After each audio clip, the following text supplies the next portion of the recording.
እንትከል፣ ሀገር እናልበስ፣ ሀገር እናሳምር። ያንሰራራች ኢትዮጵያን ለማየት ሁላችን መትጋት እንዳለብን ኃላፊነት እንዳለብን የተሰማን እንስራ። ኢትዮጵያ የአረንጓዴ አሻራ መርሃ ግብርን ተግባራዊ አድርጋ ስትጀምር 4 ቢሊዮን ችግኞችን ለመትከል አቅዳ ከእቅዷ በላይ በመተግበር ማስፈጸም ችላለች። አሁን ላይ ደግሞ 8 ቢሊዮን ችግኞችን በመትከል እቅዷን እውን እያደረገች ትገኛለች።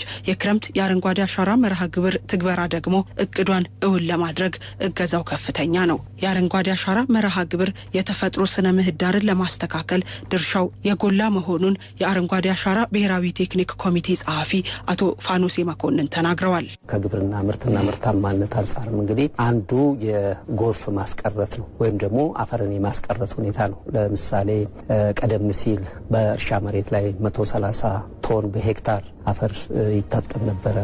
ከገላጣ መሬቶች ላይ ደግሞ 300 ቶን በሄክታር። ስለዚህ አሁን ያንን ደግሞ ከ300 ወደ 91 ዝቅ ማድረግ ተችሏል ማለት ነው። ገላጣ መሬት ላይ የጎርፉን ማለት ነው ወይም ደግሞ የሚሄደውን የአፈር መጠን ዝቅ ማድረግ የተቻለበት ሁኔታ ነው። በእርሻ መሬት ላይ 130 ቶን በሄክታር ይሄድ የነበረውን ወደ 54 ዝቅ ማድረግ የተቻለበት ሁኔታ ነው። አጠቃላይ የደለል ክምችት 1.9 ቢሊዮን ሜትሪክ ቶን አፈር እየታጠበ ወደ ወንዞቻችን ይገባ የነበረውንም እንግዲህ ወደ 208 ሚሊዮን በከፍተኛ ዝቅ ያለበት ሁኔታ ማለት ነው። ይሄ ሲሆን እንግዲህ የአፈርን ማስቀረት ስንችል ለምርትና ምርታማነት የግብርና ምርት ሁሉንም ማለት ይቻላል በእንስሳውም በሆርቲካልቸሩም ከፍ የሚያደርግበት ሁኔታ ነው ያለው። የውሃማ አካላቶቻችን በደለል እንዳይሞሉ ከማድረግ አንጻር ከፍተኛ አስተዋጽኦ አለው። ኢትዮጵያ በዲፕሎማሲው ዘርፍ በአረንጓዴ አሻራ ያስገኘችው እመርታ ከፍተኛ መሆኑን ያብራሩት የአረንጓዴ አሻራ ብሔራዊ ቴክኒክ ኮሚቴ ምክትል ሰብሳቢ አቶ ጌታቸው ግዛው መርሃ ግብሩ የምግብ ዋስትናን በማረጋገጥ ረገድም ውጤቶች የታዩበት መሆኑን አንስተዋል።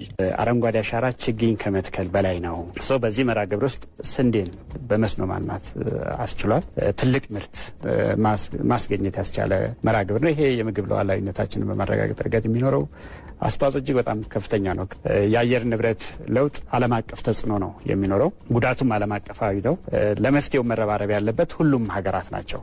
ግን ኢትዮጵያ ቀድማ የወሰደችውን እርምጃ ማሳያ ነውና የኮፕ 32 በሀገር ደረጃ ኢትዮጵያ ውስጥ እንድናዘጋጅ መመረጣችንን ለዚህ መርሃ ግብር ትክክለኛ ሀገር ናት ተብሎ መወሰዱ እኔ ትልቁ የአረንጓዴ አሻራ መርሃ ግብር አስተዋጽኦ አድርጌ ነው የሚወስደው። በየዓመቱ ችግኝ በመትከል አሻራቸውን ያኖሩ የማህበረሰብ ክፍሎችም ሀሳባቸውን እንዲህ አጋርተውናል። እጽዋቶችን መትከል አማራጭ አይደለም፣ ግዴታ ነው። ለመኖር እዚህ በህይወት ለመቀጠል ወይም ንጹህ አየር ለማግኘት እጽዋቶችን ተከልን ማለት የመተንፈሻ ስርዓቶቻችን ተስተካከለ ማለት ነው። እንደ ወጣት ችግኝ በመትከላችን ጥሩ የአየር ንብረት እንዲኖረን ለልጆቻችን ደግሞ እንታምር ሀገር እንዲሁም ደግሞ አየሩ ተስማሚ እንዲሆን አረንጓዴ አሻራ ለኛ ብቻ ሳይሆን ለልጆቻችን ራሱ ትርፍ ነው። በዚህ ትውልድ ውስጥ እዚህ ላይ መሳተፌ ራሱ በጣም ደስተኛ ነኝ። እኔ በጣም የሚገርም ነው። አየሁ በየዓመቱ አረንጓዴ አሻራ ላይ ይሳተፋለሁ። በየዓመቱ ተክላለሁ። 40 ሺህ ችግኝ ማፍያ ጣቢያ ከነበረበት አሁን ላይ ወደ 120 ሺህ ችግኝ ጣቢያ ከፍ ማለቱን አቶ ፋኖሴ ጠቁመው የህብረተሰቡም ተሳትፎ ከጊዜ ወደ ጊዜ መጨመሩን ያነሳሉ። በአመት እስከ 20 ሚሊዮን ህዝብ ድረስ ይሳተፋል በተቀናጀ የተፋሰስ ልማት ላይ ማለት ነው። ይሄም በገንዘብ ሲተመን ወደ 18 ቢሊዮን ብር በአመት የሚገመት በነፃ ጉልበት የተቀናጀ የተፋሰስ ልማት ከዛ ክረምቱ ላይም ሲመጣ ደግሞ አረንጓዴ አሻራ መርሃ ግብሩን ማንም ቀስቃሽ ሳያስፈልገው በዛ በበጋ ላይ በሰራው ተፋሰስ ልማት ላይ የችግኝ ተከላውንም የሚያካሂድበት ስርዓት ተፈጥሯል። ችግኝ ጣቢያ በማቋቋም ችግኝ እያፈሉ ኤክስፖርት የሚያደርጉ ማህበራት ጭምሮች አሉ። ችግኝን እያፈሉ ለጎረቤት ሀገር የሚያቀርቡም አሉ ማለት ነው። እዚሁ ሀገር ውስጥም ደግሞ ከአንድ አካባቢ ወደ አንድ አካባቢ ችግኝን እያፈሉ በመሸጥ ተጠቃሚ ሆነዋል።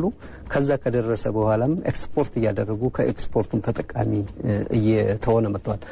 ከግለሰቦቹ የኑሮ ደረጃቸውን ከፍ ከማድረግ በተጨማሪ ለሀገሪቷ የውጭ ምንዛሪ በማምጣትም ጭምር ከፍተኛ አስተዋጽኦ እየመጣ ነው ያለው። የአረንጓዴ አሻራ መርሃ ግብር ሲጀመር ከነበረበት በእጥፍ ያደገ ሲሆን አሁን ላይ በቴክኖሎጂ የተደገፈ የአሰራር ስልትን በመጠቀም የጽድቀት መጠኑን ማሳደግ መቻሉንም አቶ ጌታቸው አብራርተዋል። የአረንጓዴ አሻራን በቁጥርም ደረጃ እያደገን የመጣው በዚህ ዓመት 8.5 ቢሊዮን እቅድ ማቀድ ችለናል። በየዓመቱ ስናየው ፕሮግረሳችን ቁጥሩ እያደገን የመጣው አፈጻጸማችንን በዛው ልክ እያደገን የመጣው የጽድቀት መጠኑም እየተሻሻለን የመጣው የጥራት ደረጃውም እየተሻሻለን የመጣው በቁጥርም በአፈጻጸም ደረጃ እያደገ እንደመጣ የሚያሳየን ነው።